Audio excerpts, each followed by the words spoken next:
नमस्कार, कैसे हैं आप सभी? खुश होंगे, आबाद होंगे, अपने घर में अच्छे से कोरोना से बचकर अपनी ज़िंदगी आराम से बिता रहे होंगे।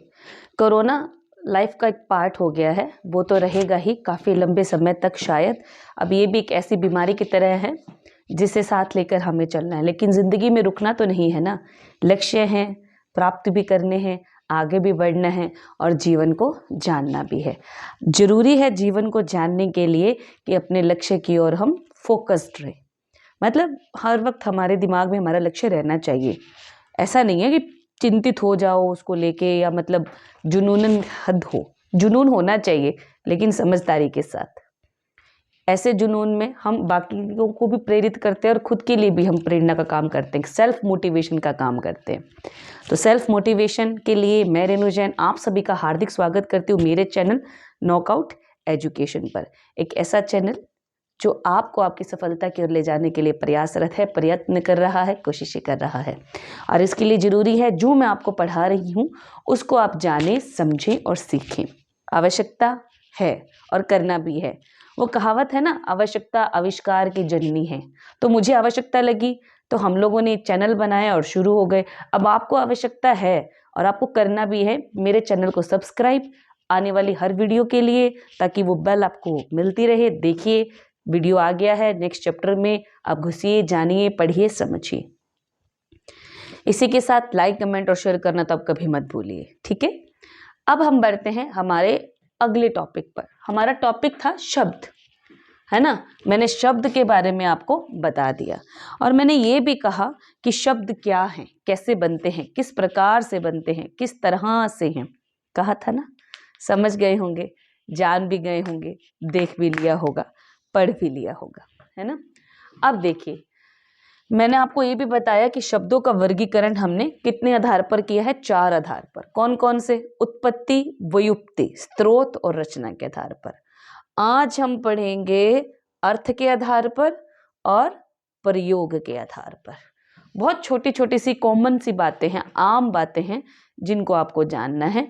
बाकी आज के इन दोनों पॉइंट्स में गहराई वाली कोई बात नहीं है, खाली समझने लायक बात है कि अर्थ के आधार पर हम शब्दों को कहाँ कहाँ पढ़ सकते हैं और प्रयोग के आधार पर हम शब्दों को कहाँ कहाँ जान सकते हैं और पढ़ सकते हैं। ठीक है, देखें, कोशिश करें, शुरू करें। शुरू तो करना ही है, जानना जो है आवश्यक है हमारे लिए। आज हम पढ़ेंगे अर्थ। अर्थ का क्या होता है? अर्थ का अर्थ ही निकलना, मतलब किसी भी शब्द का संयोग निकलना, मीनिंग निकलना ही अर्थ कहलाता है। अब हम के अर्थ को हम प्रतीकात्मक रूप में भी ले सकते हैं, शब्द रूप में भी ले सकते हैं और अन्य रूपों में भी इसका प्रयोग हम कर सकते हैं। जैसे हमने यहाँ किया, किसके आधार पर? अर्थ के आधार पर। यानी इसके अंडर जो भी आएगा उसका कहीं ना कहीं किसी न किसी रूप में शब्द का अर्थ अवश्य होगा, मीनिंग अवश्य होगा और ये हमें जानना है। अर्थ के आधार पर शब्दों का वर्गीकरण तो हम करेंगे, लेकिन थोड़ा सा रिवाइज कर लेते हैं, है ना। रिवाइज मतलब एक बार दोबारा थोड़ा पढ़ लेते हैं ताकि कोई दिक्कत ना है। मैंने बताया शब्द क्या है, किस प्रकार बनते हैं, स्वतंत्र इकाई है, अस्तित्व इनका अपना होता है, वाक्य में प्रयोग करते हैं तब ये पद बन जाते हैं। व्याकरणिक भाषा का प्रयोग करते हुए हम इनको वाक्य में ढालते हैं। वाक्य क्या है? विचारों का आदान प्रदान करने का साधन है ना। शब्द के कितने भेद हैं? 2 भेद हैं, सार्थक और निरर्थक। फिर हमने इसका वर्गीकरण किया है उत्पत्ति या स्रोत के आधार पर, व्युत्पत्ति या रचना के आधार पर, अर्थ के आधार पर और प्रयोग के आधार पर। उत्पत्ति का मतलब क्या होता है? पैदा होना। स्रोत का मतलब साधन। व्युत्पत्ति का मतलब पैदा तो हो चुका है लेकिन उसको रीराइट करना है या रीयूज करना है, नया बनाना है, नव निर्माण करना है। ठीक है, अर्थ के आधार पर अभी हम पढ़ेंगे और प्रयोग के आधार पर अभी हम पढ़ेंगे। शब्द एक ऐसी इकाई है जो स्वतंत्र है और नए शब्दों के निर्माण का कार्य भी करती है। उपसर्ग प्रत्यय भी शब्द निर्माण विधि में ही आते हैं और हम भाषा के ऐसे रूप को पढ़ रहे हैं जहां हम नए नए शब्दों को बना भी सकते हैं, गढ़ भी सकते हैं, रचित भी कर सकते हैं। अब वो तो कलाकार है जो कर ही लेगा, है ना। कला होनी भी तो आवश्यक है। तो इसी के साथ हम बढ़ते हैं आज अर्थ के आधार पर शब्दों का वर्गीकरण। लेकिन पहले जान लेते हैं हम सार्थक शब्द और निरर्थक शब्द। सार्थक शब्द क्या है? सही अर्थ के साथ, अर्थात जिनका कोई ना कोई किसी न किसी प्रकार से अर्थ निकलता है। निरर्थक का अर्थ है जिनका कोई अर्थ नहीं। देखो, वह आजकल अलग थलग रहता है। एक उदाहरण देती हूं मैं। वह आजकल अलग थलग रहता है। इसमें जो अलग थलग शब्द है, ये अलग जो शब्द है वो सार्थक है, थलग जो शब्द है वो निरर्थक है। अलग शब्द सार्थक क्यों है? क्योंकि अलग का मतलब पार्ट में कर दिया, खंड में विभाजित कर दिया, भागों में डाल दिया, है ना। थलग कोई मीनिंग नहीं है।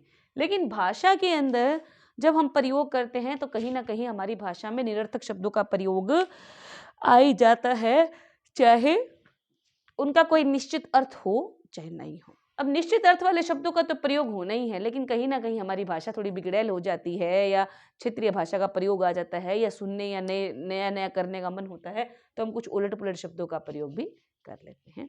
उन्हीं को क्या कहते हैं? निरर्थक और सार्थक। सार्थक और निरर्थक शब्द है ना, समझ रहे हो ना। मैं कुछ चाय वाय पीकर आता हूँ यार, कुछ खा पी कर आता हूँ और चाय वाय पीकर आता हूँ।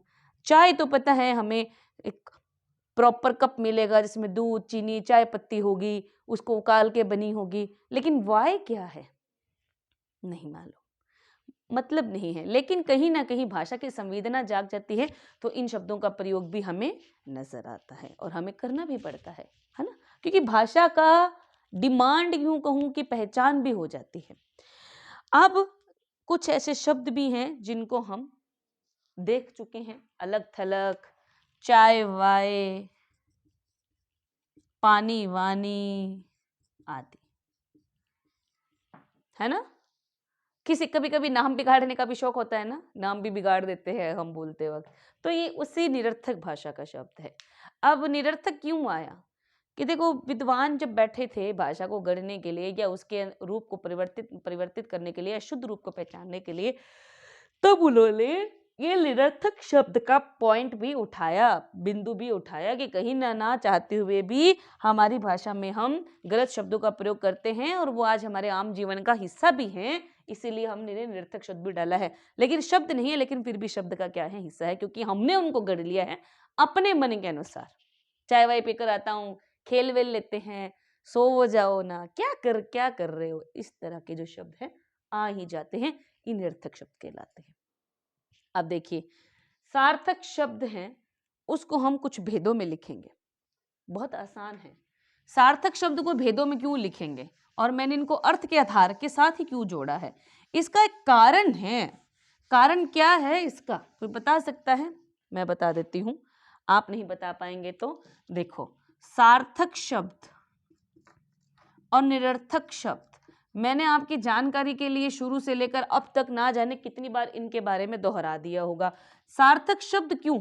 सही अर्थ के साथ या विभिन्न अर्थों के साथ जो शब्द हमारी बोलचाल की भाषा में, लिखित भाषा में या दूसरों को बताने के लिए, लिख कर देने के लिए हम प्रयोग करते हैं, वो सारे सार्थक शब्दों में आते हैं। लेकिन सार्थक शब्दों को भी क्या है, हम भेद में बांट देंगे। कैसे? एकार्थी शब्द के रूप में, पर्यायवाची के रूप में, जिसको हम समानार्थी शब्द भी बोलते हैं,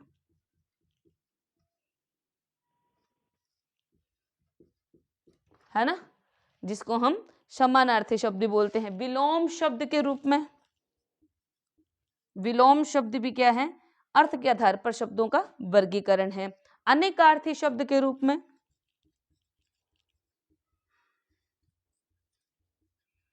एकार्थी जिनका एक ही अर्थ हो, पर्यायवाची या समानार्थी मतलब शब्द एक हैं, उसकी बोलने के तरीके अलग हैं, लिखने के तरीके अलग हैं, लेकिन अर्थ एक ही निकलता है।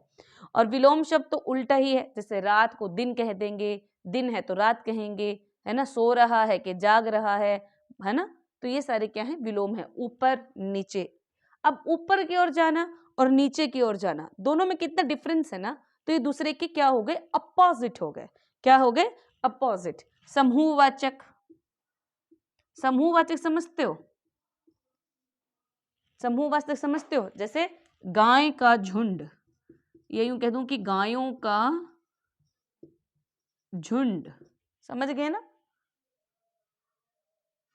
सेना की टोली,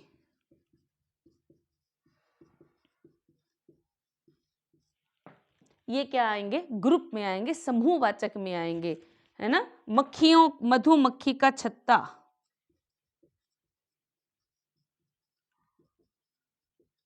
चाबियों का गुच्छा, keys of bunch, bunch of keys.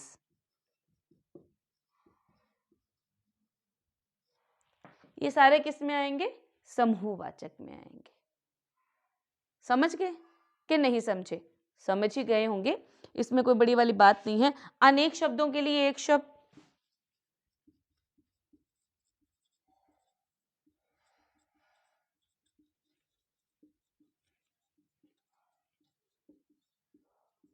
अनेक शब्दों के लिए एक शब्द। हम आगे इन सभी के बारे में एक एक करके पढ़ेंगे। हर किसी के ऊपर 20-25 मिनट का वीडियो बनेगा, उनको जानेंगे समझेंगे, हम हर एक के बारे में पढ़ेंगे।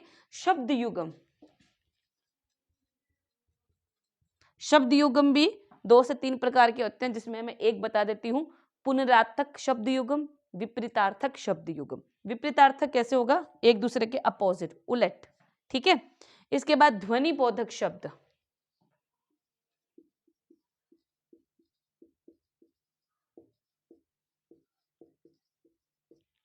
ध्वनि बोधक शब्द, ठीक है। समझ में आ गया। ये सारे किस में आएंगे, अर्थ के आधार पर। अब इनको अर्थ के आधार पर और सार्थक रूप में क्यों डाला, सार्थक रूप में ये सब के सब से जो शब्दों का प्रयोग इनके थ्रू हम करेंगे, ये सारे क्या हैं, अर्थ सहित हैं। कहीं ना कहीं इनके विभिन्न अर्थ आएंगे, लेकिन हर अर्थ का सही मतलब निकलता है। किसी तरीके से हम गलत शब्द का प्रयोग यहाँ कर ही नहीं सकते। और ये सारे क्या हैं, एक तरीके से डिक्शनरी का काम करते हैं, हमारे शब्दों के ज्ञान को बढ़ाने का काम करते हैं। सही अर्थ के साथ है, शुद्ध है, और इनका प्रयोग भी साध्य है। इसीलिए सारे क्या हैं, अर्थ के आधार सार्थक के रूप में हमारे पास आएंगे। और इनकी जानकारी हमारे लिए ज्ञानवर्धक तो है ही, पर हमारे शब्दों की चर्चा को भी बढ़ाती हैं। जब भी हम कोई लेखनी, कविता या गीत की रचना करते हैं, तो इसी शब्द भंडार के दिए गए शब्दों का ही प्रयोग हम करते हैं। और सबसे बड़ी बात, प्रतियोगी परीक्षाओं में पर्यायवाची, विलोम, अनेकार्थी, अनेक शब्द, इनके बारे में अवश्य पूछा जाता है ना। इनके बारे में अवश्य पूछा जाता है। हाँ, हर पेपर का सिलेबस अलग अलग होता है, पर इनमें से 2 या 3 तो आपको अवश्य ही मिल जाएंगे। लिंग वचन, है ना, समझ रहे हो ना मेरी बात। तो ये क्या है, अर्थ के आधार पर शब्दों का वर्गीकरण है। ये तो हमने जान लिया कि सार्थक शब्द क्या है, निरर्थक क्या है, अर्थ के अंदर सार्थक में ये सारे का हम वर्णन क्यों करते हैं, इनके बारे में हमारी जानकारी क्या है, समूहवाचक क्या है, ध्वनि बोधक क्या है ना। पर्यायवाची भी मैंने आपको बता दिया। कल मैंने बताया था योग रूढ़ में जलज के बारे में। जलज किसका पर्यायवाची है, पंकज का। पंकज किसका पर्यायवाची है, कमल का। लेकिन जलज खाली और खाली ये एक शब्द किसके लिए प्रयोग होगा, कमल के फूल के लिए। जलज का अर्थ क्या हुआ, जल में पैदा होने वाला, जल में पैदा होने वाला, जिसमें 2 जय हैं, है ना। जल में जन्म, ठीक है। लेकिन कमल भी है, मोती भी जल में ही बनता है, मछली भी यानी कि मीन भी जल में है। पर हमने इन दोनों के लिए जलज का प्रयोग नहीं करेगा। हमने जलज को किसके लिए ओनली फॉर बुक कर दिया है, कमल के फूल के लिए। इसकी रूढ़ है, पारंपरिकता, शब्द का रूप इसी के साथ प्रयोग होगा, ठीक है। पर्यायवाची मैंने बता दिया, रूप अलग अलग है, साउंड अलग अलग है, लेकिन अर्थ क्या है, एक ही है, एक तरीके से समानार्थी। जलज हम कमल के फूल को भी कहेंगे, कमल के फूल को हम पंकज भी कहेंगे। तो कमल के पर्यायवाची हैं ये दोनों। मछली का मत्स्य भी होता है, मछली का मीन भी होता है। ये दोनों इसके लिए क्या है, बुक है। मत्स्य जो है संस्कृत शब्द है तत्सम के रूप में। समझ में आ रहा है आपको। अब एक अनेक शब्द भी लिख के दिखा देती हूं मैं। वर्ष में एक बार होने वाला, मतलब कोई भी एक ऐसी घटना जो पूरे साल में एक ही बार होती है, वर्ष में एक बार होने वाला क्या कहलाता है? वार्षिक। और इसमें प्रत्यय जुड़ा है, वर्ष जमा इक, इन दोनों का संधि करा तो क्या बन गया? वार्षिक। क्लियर है आपको? देखा, संधि, उपसर्ग, प्रत्यय ये शब्द निर्माण विधि में काम आते हैं। इसीलिए मैंने कहा था संधि को ध्यान से देखना, पढ़ना और समझना और सीखना और जानना। तो ये तो बात हमने की अर्थ के आधार पर जो वाक्य हम बना सकते हैं या वाक्यों में जिन शब्दों का प्रयोग हम कर सकते हैं, एक तरीके से ये शब्द निर्माण विधि है। अब हम बात करेंगे प्रयोग के आधार पर। अब देखो, अर्थ के आधार पर तो हमें शब्द भंडार मिला है जिसमें हम पर्यायवाची, विलोम, अनेक शब्द, अनेकार्थी शब्द है ना सीखते हैं। अनेकार्थिक अर्थ क्या हुआ? शब्द एक है पर उसके अर्थ क्या है? अनेक हैं। जैसे आम है, आम को हम दो तरीके से लेंगे, एक तो फल के रूप में और एक आम मतलब यूं ही सिंपल साधारण रूप में। आम फलों का राजा है, साधारण। मनीष आम व्यक्ति है, अर्थात एक साधारण व्यक्ति है। अर्थ अलग अलग हैं, शब्द एक हैं पर अर्थ क्या है? अलग अलग है। उसको क्या कहेंगे? अनेकार्थी, अर्थात अनेक अर्थ वाला शब्द। मैंने एक बता दिया यहां, आंचल, इसके भी दो अर्थ बन सकते हैं। अब मुझे आप बताइए कि आंचल शब्द का अर्थ क्या होगा? ठीक है, प्रश्न आपके लिए मैंने छोड़ दिया। तो आइए अब हम बात करते हैं प्रयोग के आधार पर शब्दों का वर्गीकरण। अर्थ के आधार पर तो हमने जाना कि कौन कौन से होते हैं। अब प्रयोग के आधार पर क्या जानेंगे कि उनका कहां कहां किस तरीके से हम प्रयोग करें। तो इसी को हम अब आगे कंटिन्यू करते हैं और जानते हैं कि प्रयोग के आधार पर हम शब्दों का वर्गीकरण कैसे कर सकते हैं। एक तो हम करेंगे विकारी शब्द और एक हम करेंगे अविकारी शब्द। विकारी शब्द और अविकारी शब्द, हम प्रयोग को दो भागों में बांट देते हैं। किस किस में? विकारी शब्द में और अविकारी शब्द में। देखो, विकारी शब्द क्या कहलाते हैं, क्या कहते हैं, और अविकारी शब्द क्या कहते हैं। तो प्रयोग को हमने कितने भागों में बांट दिया? दो भागों में। कौन कौन से में? विकारी और अविकारी। विकारी शब्द क्या होते हैं? फिर से मैं रिपीट कर रही हूं, मुझे पता है मैं क्यों रिपीट कर रही हूं, ताकि आप यहां ध्यान से सुन लें। विकारी शब्द क्या हैं? जिनका प्रयोग कर, जब हम इन शब्दों का प्रयोग करते हैं तो इन पर लिंग, वचन, कारक, काल, क्रिया, मतलब जितने भी व्याकरण के हिस्से हैं उन सब का प्रभाव पड़ता है। कैसे? लड़का खाना खाता है। अब ये क्या है? लिंग, वचन, क्रिया, काल, यानी समय, कार्य, क्या कर रहा है, कौन कर रहा है, किस तरह कर रहा है, वो क्या है, इन सब का प्रभाव पड़ता है। और इन सब के कारण, किस किस के कारण? लिंग, मैं लिख देती हूं, वचन, क्रिया, काल, वाच्य, वाक्य, इन सब के अनुसार जब किसी एक वाक्य में परिवर्तन होता है किसी भी प्रकार का, तो वो क्या कहलाते हैं? विकारी शब्द।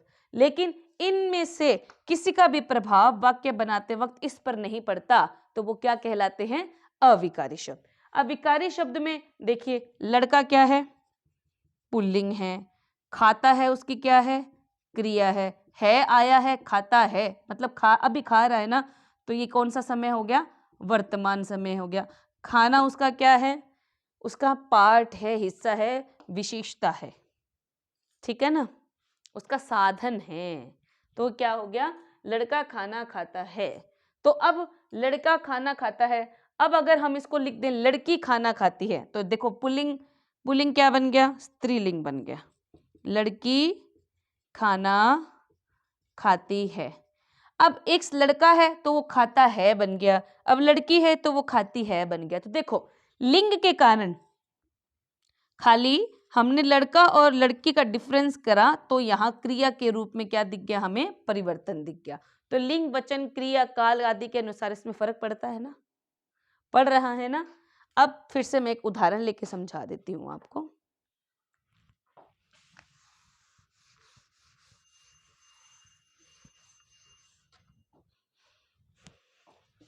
देखिए, विकारी शब्द सीधी भाषा में लिंग, वचन, कारक, काल, क्रिया, इन सब के कारण जब किसी वाक्य में परिवर्तन आता है तो वो विकारी शब्द कहलाते हैं।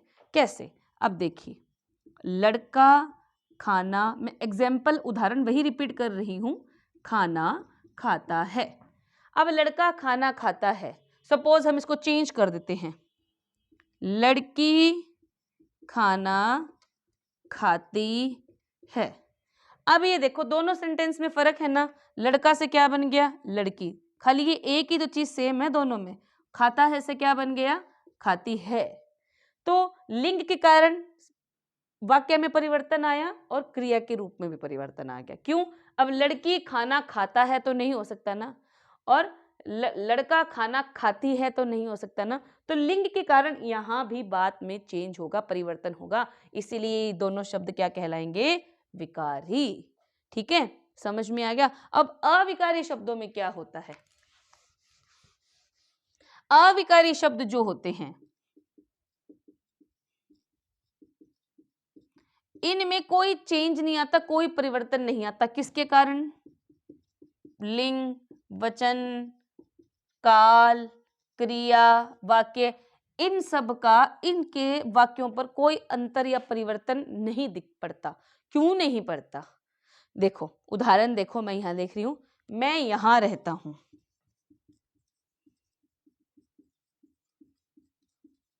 उदाहरण नजर आया आपको? मैं यहां रहता हूं।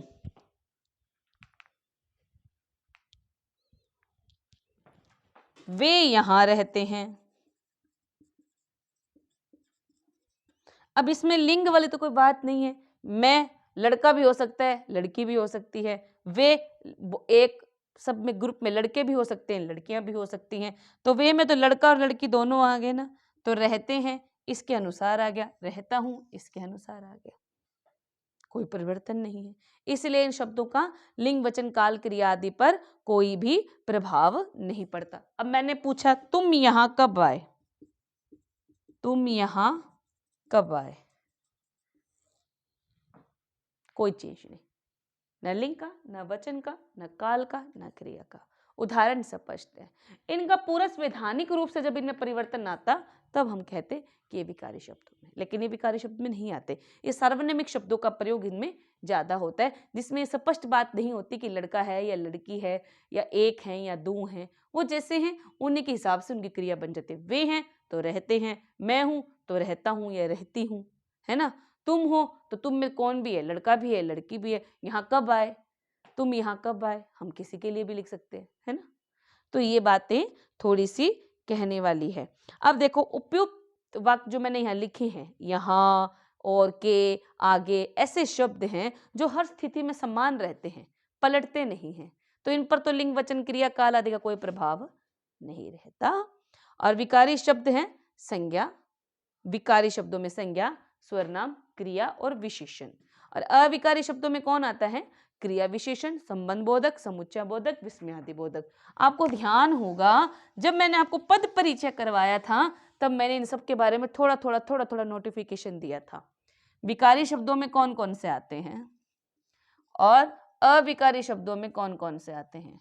संज्ञा, सर्वनाम, क्रिया, विशेषण, ये सारे किसके प्रभाव से बदलते हैं? लिंग, वचन, काल, क्रिया। अविकारी में संबंध बोधक, क्रिया विशेषण, समुच्चय बोधक, विस्मयादि बोधक, ये सारे आते हैं। हर्ष, विषय, घृणा हम किसी के लिए भी प्रकट कर सकते हैं, वो हमें स्पष्ट रूप से बता देंगे। वो हर स्थिति में समान रहते हैं, इनमें इस हिसाब से कोई परिवर्तन नहीं आता, है ना। क्रिया की विशेषता बताने वाले शब्द के आगे के जैसे तुम, है ना, रीति बताने वाले शब्द ये समान रहते हैं। प्रयोग के आधार पर शब्दों के वर्गीकरण के कुछ व्याकरण नियम भी हम कर लेते हैं। जैसे विकारी और अविकारी शब्द में वाक्य में प्रयुक्त होने से कोई व्याकरणिक कार्य करते हैं तो इनमें कोई ज़्यादा चेंजेस नहीं रहते, थोड़े बहुत चेंजेस हैं जो इनमें समान हमें दिख जाते हैं, लेकिन यही विकारी और अविकारी की क्या है, विशेषता है। तो यहाँ हमारा पाठ शब्द जो है वो समाप्त नहीं होता, पर अभी के लिए जो महत्वपूर्ण बातें थी कक्षा 7 से लेकर 12 तक के बच्चों के लिए और प्रतियोगी परीक्षाओं के लिए हम जो व्याकरणिक प्रयोग करना सीख रहे हैं ये ही मेन पार्ट है। याद रखिए, वर्ण और शब्द ये दोनों भाषा की वो इकाइयां हैं जो हमारी भाषा के विस्तार को भी हमें बताती हैं, भाषा को लिखना कैसे है, पढ़ना कैसे है, बोलना कैसे है वो भी बताती हैं। इसलिए इसका तालमेल जिसको अच्छे से आ गया वो इसके निर्माण में गलती नहीं करेगा, और जब गलती नहीं करेगा तो वो ज़्यादा से ज़्यादा शब्दों को सीखेगा, पढ़ेगा, देखेगा, जानेगा, और जितने ज़्यादा शब्दों का यूज़ होगा, प्रयोग कर पाएगा, और उतनी ही उसकी भाषा और भी सुंदर बन जाएगी। अब आप पर निर्भर करता है कि वर्ण, संधि और शब्द को आप किस प्रकार करते हैं। जितना अच्छा करेंगे तभी तो इनके ऊपर अच्छे से आप पढ़ पाएंगे, जान पाएंगे। तो अभी के लिए मैं रेणु जैन अपनी वाणी को विराम देती हूँ। आपको मैंने सिखाया, पढ़ाया, जो समझाया उसको समझिए, जानिए। ज़्यादा लंबी चौड़ी बातें नहीं हैं, बहुत छोटी छोटी बातें हैं। मैंने थोड़ा लंबा और विस्तार से आपको बताया है ताकि आपके यहाँ सरलतम तरीके से बैठ जाए बात और आप सीख पाएँ। अब आगे हम देखते हैं कि क्या करेंगे, कितना करेंगे और कैसे करेंगे और क्या सीखेंगे। इसके लिए नॉकआउट एजुकेशन को देखते रहिए, सब्सक्राइब कीजिए, लाइक कीजिए, कमेंट कीजिए, शेयर कीजिए। हमारी प्रतियोगिता हिंदी व्यक्तित्व में हमेशा के लिए पार्टिसिपेट कीजिए, ताकि जितना पार्टिसिपेट आप करेंगे चैनल उतना आगे जाएगा। आप यहाँ खड़े होंगे, हम आपको पुरस्कृत करेंगे, हम सम्मान करेंगे, और मेरे चैनल के द्वारा आपके लिए छोटा सा पुरस्कार अवश्य है। अब आपके ऊपर है कि आप कितना लाइक, शेयर, कमेंट करते हैं, कितना उसको देखते हैं, पढ़ते हैं, सीखते हैं, कितना सबकी भलाई के लिए कार्य करते हैं। तब तक के लिए मैं रेणु जैन आपसे मिलती हूँ। जय जिनेंद्र, जय हिंद।